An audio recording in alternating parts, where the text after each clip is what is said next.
एक कहानी उनके जीवन की है जो उन्होंने स्वयं एक इंटरव्यू में बताई थी। उन्होंने कहा कि अपने जीवन के अगर मैं 4 हिस्से करूं तो पहला हिस्सा था जिसमें मैं केवल पैसा पैसा और ज्यादा से ज्यादा पैसा कमाने की सोच रहा था और कमा भी लिया। एक जमाने में हिंदुस्तान से लेकर पूरे अफ्रीका में हमारा ही ऑयल जाता था।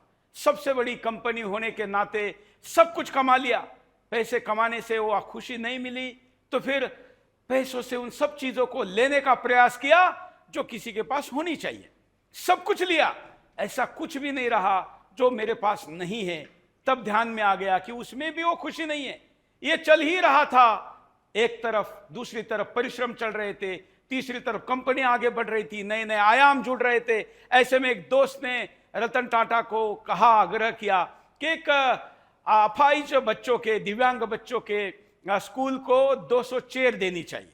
रतन टाटा के लिए कोई बहुत बड़ी बात नहीं थी, लेकिन उनके जीवन की ये पहली स्वयं देने वाला दान जरूर था। उसमें उनको आग्रह किया गया था कि ये चेयर देने के लिए आप उस विद्यालय में पहुंचेंगे। रतन टाटा वहां पर पहुंचे। पहुंचने के बाद जब सब कुछ हुआ तो रतन टाटा कहते कि मेरे जीवन में मैंने किसी की सैलरी बढ़ाई, किसी का प्रमोशन किया, किसी को कुछ कुछ देते हुए देखा, लेकिन वो प्रसन्नता अपने जीवन में कभी नहीं देखी जो मैंने इन बच्चों को छोटी सी चेयर मिलने पर देखी। ये चमक, ये प्रसन्नता, ये आनंद, ये समाधान देखकर मैं हिल गया। मुझे लगा कि कुछ तो है। लेकिन खैर, कार्यक्रम से निकल रहे थे तो एक बच्चे ने पैर पकड़ लिया। तो पैर पकड़े हुए बच्चे की तरफ देखकर रतन टाटा कहते कि मैंने उस बच्चे को पूछा कि बोल बच्चे, कुछ और चाहिए? क्या दूं तुमको? क्योंकि तब तक मैं यही समझ रहा था कि केवल आप देते रहिए, आप देने वाले हैं। लेकिन उससे भी ज्यादा कुछ उस बच्चे ने मांगा था, जो सुनकर मैं हैरान रह गया। उस बच्चे की तरफ देखकर जब उन्होंने नीचे देखा तो बच्चे ने कहा कि एक बार और मुझे आपको आपकी तरफ देखने दीजिए, ताकि अगर स्वर्ग में मैं आपको मिलूं तो मैं आपको पहचान सकूं। रतन टाटा ये कथा बताते हुए भावुक होते थे और कहते हैं कि मेरे जीवन में यहां से टर्निंग पॉइंट आया। कैसे पैसे ज्यादा से ज्यादा कमाने में आनंद है, वो ज्यादा से ज्यादा देने में मुझे मिलने लगा। और उसके बाद रतन टाटा देने के लिए भी जाने लगे। दुनिया भर में उनकी दान की चर्चा होने लगी, लेकिन इस एक कान की दूसरे कान को पता न चले, इसका भी ध्यान उन्होंने अवश्य रखा। ऐसे में हिंदुस्तान में कोविड का काल हो या अन्य अन्य जगह पर भी कई ऐसी उनके दान की दाता के रूप में भी कहानियां सर्वश्रुत है। हम उसको सुनकर भी अपना विचार बदलेंगे, सुनेंगे, सोचेंगे, कुछ कहेंगे। लेकिन जरा एक बार आपका पोल ले लेते हैं कि क्या आप भी चाहते हैं कि रतन टाटा जी को भारत रत्न मिले? अगर आप ऐसा चाहते हैं तो हम पोल में पूछते हैं आप लोगों को, और आप लोग क्या कहते हैं जरा देखते हैं। भारत के सभी दर्शकों को हमारा यह आग्रह है कि आप अपनी प्रतिक्रिया अवश्य दें।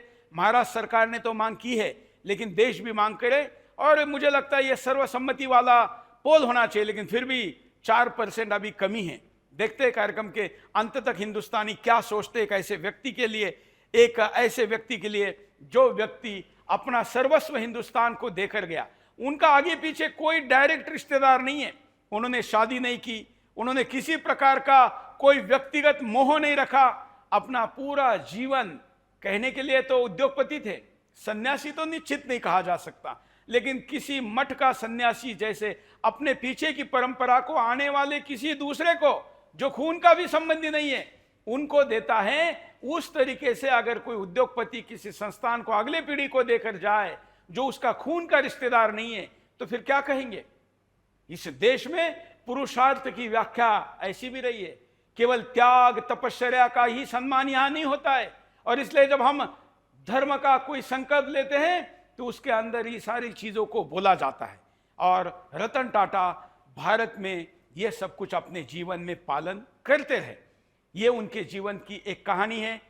और भी रतन टाटा कौन थे, उनके जीवन का क्या परिचय है, कुछ ग्राफिक यहां पर चलते रहेंगे। रतन टाटा का जन्म 1928 दिसंबर 1937 को मुंबई में हुआ था। वे टाटा समूह के पूर्व चेयरमैन और भारतीय उद्योग जगत में एक प्रमुख नाम है। रतन टाटा का परिवार टाटा समूह के संस्थापक जमशेदजी टाटा से जुड़ा हुआ है। उन्होंने अपनी प्रारंभिक शिक्षा मुंबई के कैंपियन स्कूल में प्राप्त की और फिर आगे की पढ़ाई के लिए अमेरिका गए। उन्होंने ब्राउन यूनिवर्सिटी से आर्किटेक्चर की डिग्री हासिल की और इसके बाद हार्वर्ड बिजनेस स्कूल में एमबीए की पढ़ाई की। उस समय में ध्यान रखना एमबीए, आजकल आप सुन रहे हैं। रतन टाटा ने 1968 में टाटा समूह के एक जूनियर कर्मचारी के रूप में कार्य करना शुरू किया। धीरे धीरे उन्होंने विभिन्न पदों पर काम किया और 1991 में वो टाटा समूह के चेयरमैन बने। उनके नेतृत्व में टाटा समूह के कई सफल उपक्रम स्थापित किए, जैसे टाटा मोटर्स, टाटा स्टील और टाटा कंसल्टेंसी सर्विसेज, जिसको टीसीएस कहा जाता है। रतन टाटा को उसके उद्यमिता के साथ साथ समाज के सेवा के लिए भी जाना जाता है। उन्होंने टाटा ट्रस्ट के माध्यम से शिक्षा, स्वास्थ्य और ग्रामीण विकास के क्षेत्र में भी कई परियोजनाओं को समर्थन किया। उनके दृष्टिकोण और नैतिकता ने उन्हें व्यवसाय और समाज दोनों में भी एक आदर्श व्यक्ति, नेता बना दिया। रतन टाटा ने कई पुरस्कार और सम्मान भी प्राप्त किए, जैसे कि भारत के तीसरे सर्वोच्च नागरिक सम्मान पद्म भूषण, ये भी उनको मिला और अन्य अंतर्राष्ट्रीय पुरस्कार भी उनको प्राप्त हुए। वो आज भी एक प्रेरणा स्रोत बने हुए हैं और उनके कार्यों का प्रभाव भारत और दुनिया भर में महसूस किया जा रहा है। आप समझ सकते हैं ये रतन टाटा है। टाटा ग्रुप का साम्राज्य कितना बड़ा उन्होंने खड़ा किया। जब उन्होंने चार्ज लिया तो टाटा कुछ ही क्षेत्र में था, लेकिन अगर आज हम टाटा को देखेंगे तो उनका एक ग्राफिक आज काफी घूम रहा है। कंट्रोल रूम अगर उसको दिखा सके कि टाटा का साम्राज्य कितना बड़ा है। ऐसा कहते कि सुई से लेके प्लेन तक ऐसा कोई क्षेत्र नहीं है जिसमें टाटा का कोई उत्पाद नहीं है। नमक से लेकर दवाई तक, ये उनका साम्राज्य खड़ा करने का श्रेय भी रतन टाटा को ही जाता है। टाटा ग्रुप का साम्राज्य भारत के सबसे बड़े और प्रतिष्ठित व्यवसाय समूह के तौर पर देखा जाता है, जिनकी स्थापना 1968 में जमशेदजी टाटा ने की थी।